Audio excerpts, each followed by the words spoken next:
start with vaccines, of course. It's top of mind for everybody. One of your first moves as governor was prioritizing teachers over people with pre-existing conditions to get the vaccine. And we continue, Governor, to hear from viewers in their 60s, say, with serious health conditions who could not get an appointment, but they see a young, healthy teacher who got it. Do you understand why those people are frustrated?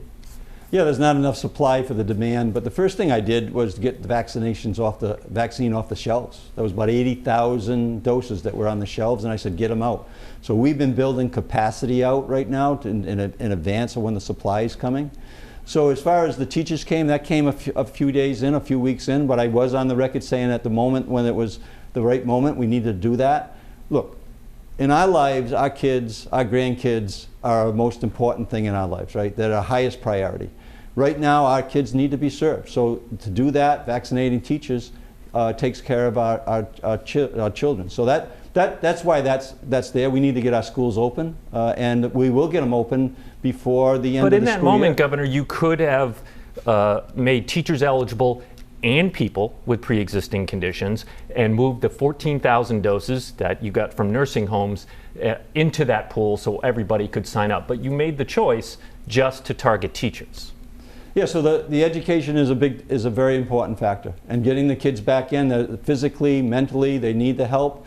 So that we did that. The people who had the pre-existing conditions, you know, what we're saying, look, we got them in the mix now. The amount of vaccine is going to increase. This is what I've been saying all along. Build the capacity. We're going to be up to over 100,000 doses a week and headed to 150,000 doses we can get into people's arms.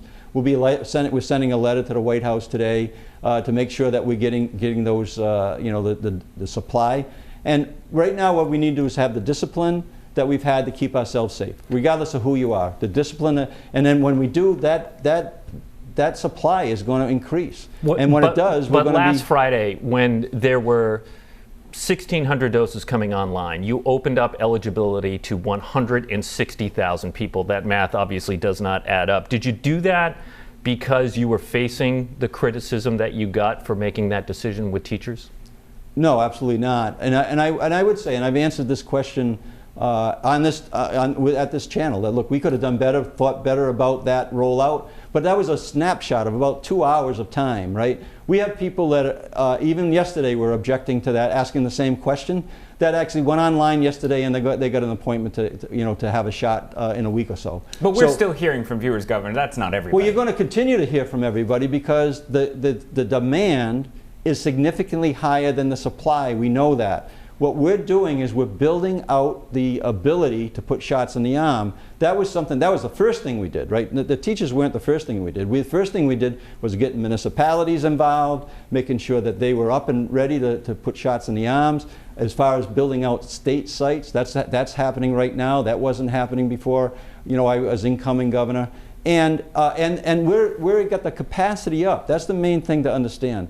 The vaccines are coming. President Biden has said that he expects that every person in the United States should be able to have one shot by the end of May. Every adult. Every adult. Every eligible person, adult. But you don't think the state will make that deadline, May 1st?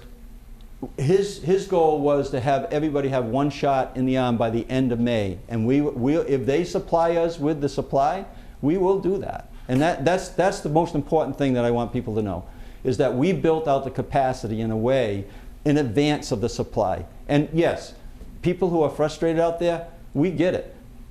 It took us, my wife Sue and I, about 3 or 4 times when we became age eligible to get an actual appointment. What I would say is to continue to try to get the appointments, and then when you get them, get the shot in the arm. And when we get the vaccine, this capacity is going to take care of itself. It's going to be, at some point in time, Tim, we're going to have more vaccine than we have arms that are willing to have the shots put in the arms.